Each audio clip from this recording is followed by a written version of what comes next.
Right, so let's get straight into it. We're going to be looking at the Summer Wells case. We're going to be doing a little bit of a deep dive. And what we're going to be doing is, towards the end of the video, we're going to get to a conclusion, which I think, when all's said and done, and we piece together everything we know, it does point to one major probability. And look, it is only a probability. There always can be things that can happen out of the blue that takes us by surprise, but this is based on what I have seen, what I've read, what can't be ignored, and looking at the fact that some of these things are just so out of the ordinary that if they were to have happened, it would have just been a huge twist of fate. And look, I'm not saying they don't exist, but the more you look at them, the less likely they are to be what happened. And so we look at what is that, and that is stranger abduction being number one. Now, that is the narrative that we are supposed to be accepting from the family, that someone came by out of the blue and took Summer. But what does that truly look like? We did touch on it on another video, but that would look like someone unfamiliar with the area just happened to get to this house, and bearing in mind that this house looks like The Hills Have Eyes. Have you seen that film? Because this house is straight up out of that film. And look, even the people that are living around there will turn around and say, you head down there, you got to hope that you don't get shot. And that's the locals, do you know what I mean? So this isn't a nice area. It's not the sort of place that someone with sexual proclivities of children were likely to be driving around looking to see whether they could satisfy those proclivications. That's not going to be that sort of area. So they've then got to get onto the premises once they've ignored the fact that they could have been shot. The house looks like it's from The Hills Have Eyes, and let's not forget that the family around there, you've got Candace and Grandis who are around there somewhere, and let's face it, they look like they belong in that film as well. So who in the right mind would take that on? Because you've got to be some sort of lunatic, and don't get me wrong, you've got to be a lunatic to have them proclivications, but to then want to take that on as well, who are we looking at? What's like some modern day Rambo who likes little children? Because that's what it's going to take to do this task. Because that's what it is. It's a task, and they've got 2 minutes to do it in. And don't get me wrong, before anybody say that 2 minutes is long, I get that. 2 minutes is a figure of speech, and it could have been 10 minutes. But even 10 minutes, they've got to get the car there. There's got to be somewhere getting away. So that car's sitting there somewhere, and then they've got to get onto the premises. They've got to get somewhere, get it off of there without anybody noticing, get in the car, get away, scot-free. And I also feel, when you look at the statistics of stranger abduction, in over 90%, and it's close to actually 97, 98% of those cases, the victims are found very, very quickly. They're either found dead or they're found because they've got away. These people come out of their own area, they go into another area, they satisfy their need, and then the rest is history. They either sadly kill the child, or they let the child go, or the child escapes the first chance they get. But ultimately, that's where the majority of these end up. Looking at the next one, the wander off. Could Summer have wandered off? Of course she could. And do you know why I don't think she did? Because the parents said she didn't. What do I mean by that? This is what I mean by that. The biggest admission of guilt in this, in my eyes, comes from the fact that they didn't say that Summer had wandered off. They immediately jumped to abduction, and I think they did that for a reason. One of them reasons was to take the eyes off them, because at the end of the day, even if they'd have said Summer had wandered off, there would have been a question as to, well, what were you doing? What were you doing to allow your child to wander off, and how do you know when she wandered off? Do you know what I mean? And I think that search then would have been very, very hot around that area. And I know they did do a search around there, but I mean that would have been heavily concentrated on that area. Ben Hill Road would have been prime target. But as soon as you say abduction, what you're in essence saying, I believe someone has taken her away from here, so you need to go and look over there, not here, over there. And that in effect is exactly what happened. People then started looking further afield, and the biggest bulk of the searches were not actually on that property. Could there have been a reason why they didn't want the search to have been there and then? We'll come back. Accident at the property. Could it have happened? Of course it could. And I have had thoughts and feelings around an accident. I was thinking about the fridge at one point and the fact that the sniffer dogs didn't pick up on the fridge. I thought, well, surely if someone was playing in the fridge, surely they'd have picked up on the scent. That then led me to question whether the dogs had been given a fake marker, and perhaps the footprints that were found weren't in fact Summer's. Were they the boys' footprints? And the marker that the dogs had been given was the item that the dogs given. Did it belong to another child? All of these things kind of cross your minds, and they're all not completely out of the realm of impossibility. But look, you can speculate and speculate and speculate and come up with a million different things. But I just think that there's too many questions surrounding the accident at the property as well. Wouldn't they have just called 911? There's been an accident, something's happened. Even if the boys would have done it, I don't know whether Candace and Don are the kind of parents who would try and protect the boys.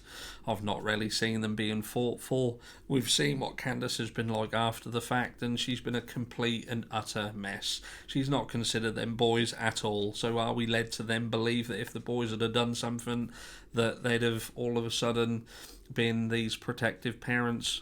I don't know. Possibly, but something just tells me that didn't happen, and there is another huge reason, and that is that we then have the story that Grandis had. Now, we are led to believe that Grandis had confided in someone. She does make some very valid points that do indeed fit into the timeline. Missing 2 hours of time. Grandis apparently said that Summer had been removed from the property. Summer had, or Candace had said that Summer was feeling unwell and there was a potential that she was going to be taken to the hospital. Got some notes here. And she was removed. She was taken potentially to see Don, and the rest is history.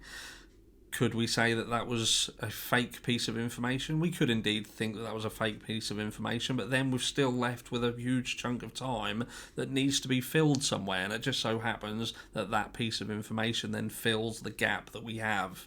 I don't see why so many people want to throw a spanner in the works and say that that isn't true, when that person didn't really have any ounce to gain, didn't have anything to gain. In fact, they could have faced prosecution if they were led to be given false information that would lead them to be perverting the course of justice. But there we go. I believe that Grandis did confide in someone. I do believe that.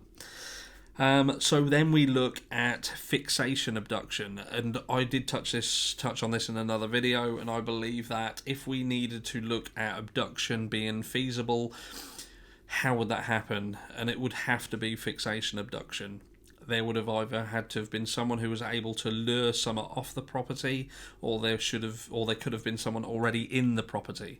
But then we have to question, was the house locked up that day, and were the boys indeed locked inside the house? Because then it rules out someone being inside the property. You then got to think of luring off of that property. And then who you're looking at? You're looking at the church.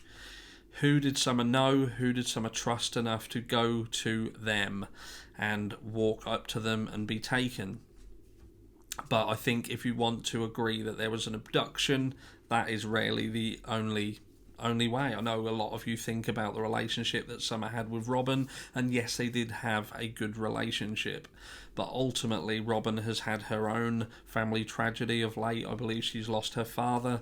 And she's been dealing with that. Could she have dealt with this at the same time? I don't know. Is Robin a suspect? To be fair, I'm sure that TBI have already been all over that. I know there was something about a red truck and Robin, but I believe the red truck was acquired sometime after, several months in fact, after the fact. So it kind of renders that a bit more speculation than probable. But yeah, certainly that kind of abduction isn't completely off the table, as is nothing, because even the things that are completely unlikely, there's always that fraction of a chance. But yes, abduction, I think the only type of abduction would be stranger abduction. Now, there is familial abduction, which we have seen. Cases are growing of familial abduction, and these are when a child is moved internally within the family, perhaps to avoid CPS, it could be. There was a case not so long ago, and the girl was found under the stairs. She had been taken from her adoptive parents by her real parents.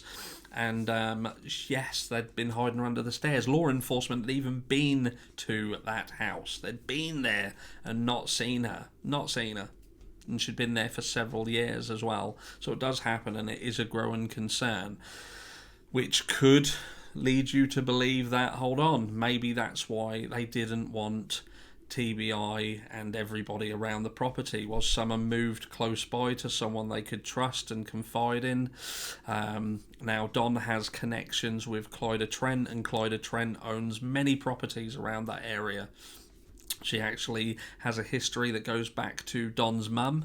In fact, Clyda Trent owned the house before Don did. Don's mum was poorly. She entrusted the house to Clyda, and Clyda was instructed to give the house to Don after her death. I believe it was something to do with the fact that she was poorly, and owning the house restricted her to specific benefits, perhaps. So there was a benefit from a monetary perspective in this arrangement. But indeed, after her death, Clyda Trent actually gave Don the property, and there was a $10 fee involved in that. So that's how Don came to be. But Clyda Trent, she is well known in the community, and some of you will perhaps recognise the surname as well. There was another little girl of the surname Trent who had disappeared in that area. We touched on it again in another video, and it was in fact Donnie Lawson and 3 others who shared the $40,000 reward, was it? And I believe they donated a proportion of that to a few charities. Not saying that's weird, but look, that is just something out there, that familiar abduction is something that happens. Do I think that's what happened here? I don't think that's what's happened here, and we're going to get to that very soon. The horse pond incident, which I believe that a lot of you are probably thinking that is top of your list. And look, you know me, that picture in the car haunted me for some time. But I think there's a little bit of misdirection here, because when you take that apart and you think, what did really happen? So they went out, they done the rounds, and they went out and done bits and pieces, and they went and done this swimming. And I think to myself, why would then Hunter have clearly tried to throw Candace under the bus? Because during that Chris McDonough interview, indeed, that's what he tried to do. And if there'd have been an incident that involved him and something happening to Summer that harmed her, why would he then try and throw Candace under the bus? I believe it was Rusty Nail in the comments. He shared this thought, and do you know what? It is what it is. He did try and throw her under the bus, and it just wouldn't. If something happened like that, he just wouldn't have done. I do believe there was more to it, and again, we have to at this stage bring in Grandis's confiding in her friend, because look, she stated that Hunter had returned back to the house. That's what she said. And that would again fit into the timeline and could potentially be where the confusion comes from. Now, there was obviously a point where Summer had her clothes changed. Now, I believe this could have been done at home. I believe that Summer could have indeed changed at home. And that was then that she fell asleep in the car on the bottles on the way to Hunter's from there. Could she have been given something at home when her clothes were changed and they quickly went to run Hunter home at that point? and then they came back to deal with the shopping. Ali had stated that she was sure that Summer was, as we saw her in that picture, so laying on those milk asleep.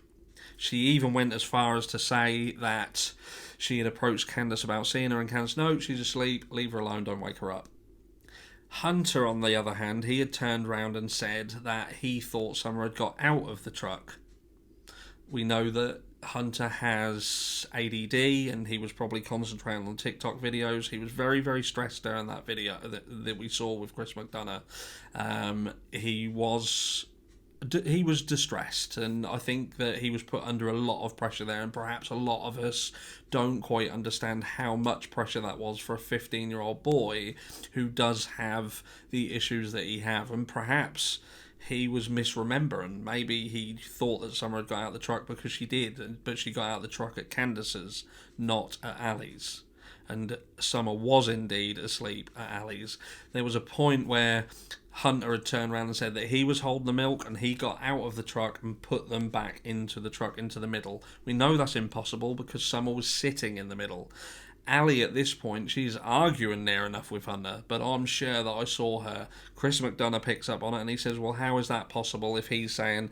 And I think the penny then drops and Ali very quickly shifts and goes on to protective mode and says, well, Summer was alive when she left here. She was asked to give a score and she gave 10 out of 10. And I'm surprised that Chris McDonough didn't then push her a little bit more and say, but hold on a second, you were saying earlier in the interview, which he did, that looking back on it, Summer could have been in a dire situation then. But hold on, so what was it? Was she in a dire situation and looking back on it, she could have been dead? Or are you 10 out of 10 sure that she was alive? I think you was lying for Hunter because you realised something had gone amiss, and that's why we didn't. The hand gestures and that we thought were initially them guiding him, I don't think it was that at all. I think it was him saying stuff that was raising alarm bells. But it takes us on to the final thing, and I think when we take consideration to every single thing that we know, this makes the absolute sense. I believe that Summer was indeed trafficked or an arranged removal from the home. And this is why. We know that there were people involved in the Wells dynamic who had already potentially been involved in that. A certain Dave and Robert Britt. They themselves have a relative, Autumn McClure, who disappeared from Florida at the age of 17, I think she was. But she was classed at the time as a runaway risk. She had issues at home. There was a lot of issues going on there. And I believe Crystal's Crime Time, she touches a little bit more in detail on the Brit situation. She has some phone calls between a family member that gives you a little bit more of an insight into these people, but they are not nice people, and this girl vanished, and they were friends of Candace's. So people already potentially in that world. So we've got that, which is a red flag. We've also got the fact that this area is rife for it. Not long after Summer had gone missing, there was over 30 arrests of people who are involved in trafficking. Don had even himself made reference, and whether he did it accidentally or to give a message, maybe Candace was the primary driver in all this, so he made a reference to how easy it was to get into Mexico. It's Mexico and the Philippines are the two main places that deal with this business. And we're going to touch on some facts about this business in a second. But who do we also know has had connections to the Philippines? We know that Jose had connections to the Philippines. Some people have said that's exactly where he is now, in the Philippines. We know that Hunter's dad seemingly is protecting Jose, but who knows why, and who knows if he is. Maybe he's nothing to do with it.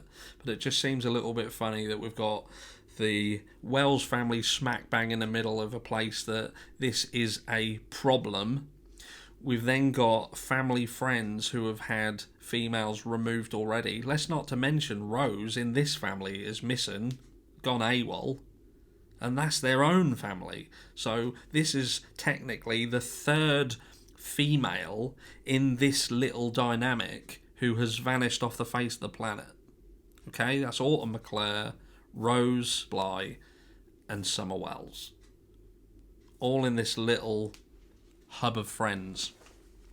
So look, what else led me to this conclusion? Obviously the barrel, the for sale barrel, and I'm going to touch on that in a second, but you've all seen it, you all know what it's about, and if you don't, just type in, I'm sure the best place to go is Evil Exists, he's got it, and if you just type in Summer Wells dancing for sale, it'll come up.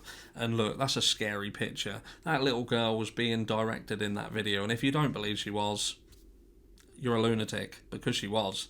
Absolutely she was being directed. There are points in that video that you can see that Summer wants to go off and she's being drawn back into it and told what to do, how to turn, how to dance. And I've seen it in cases before. I've seen it.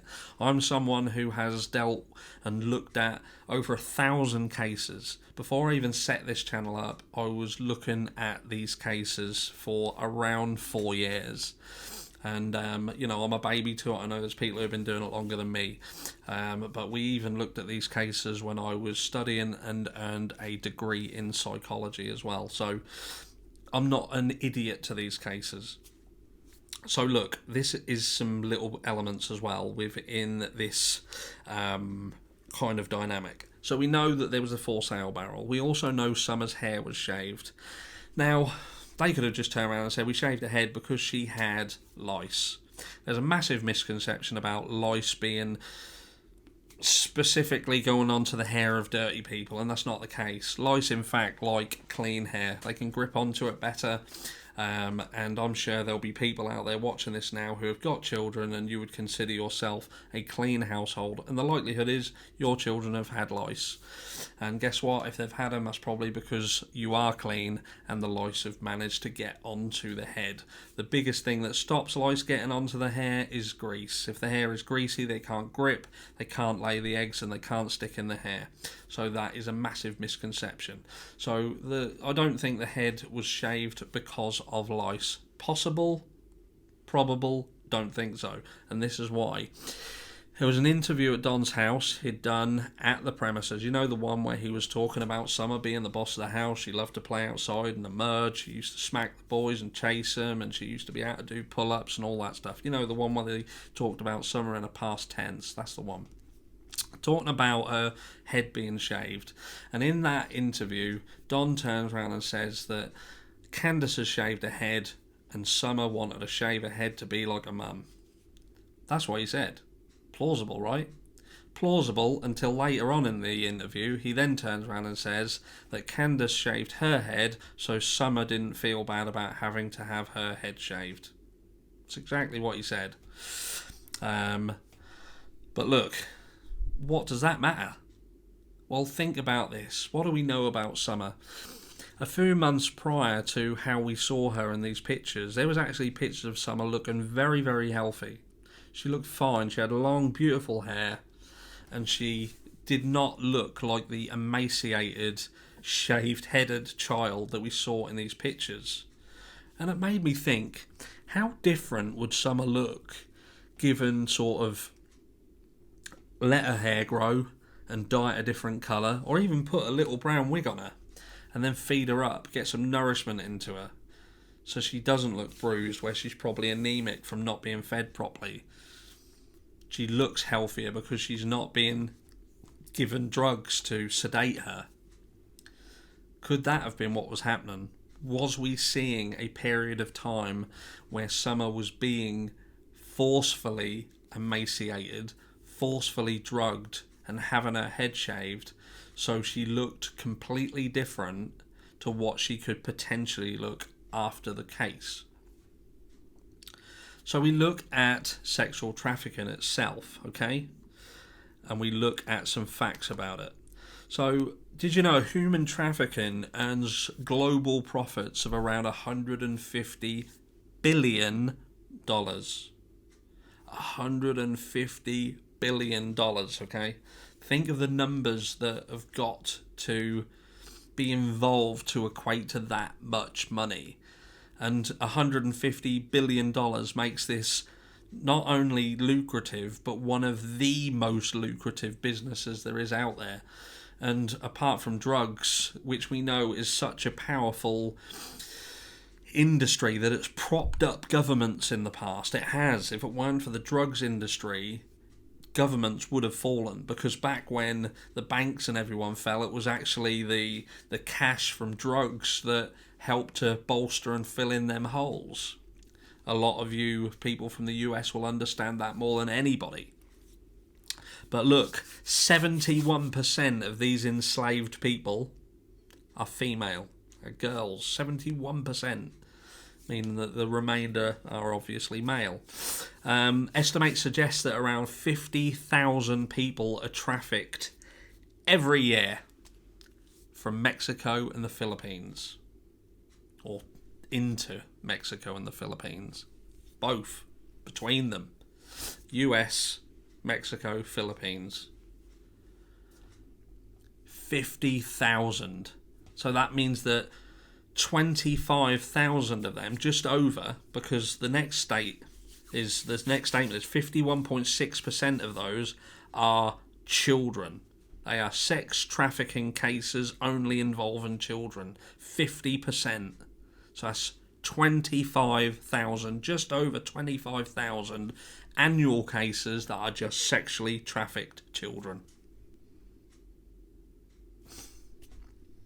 Reports indicate that a large number of child sex trafficking survivors in the US were one time in foster care. Which raises a question. Don had stated, and many of you will have heard it, we've only just got her back.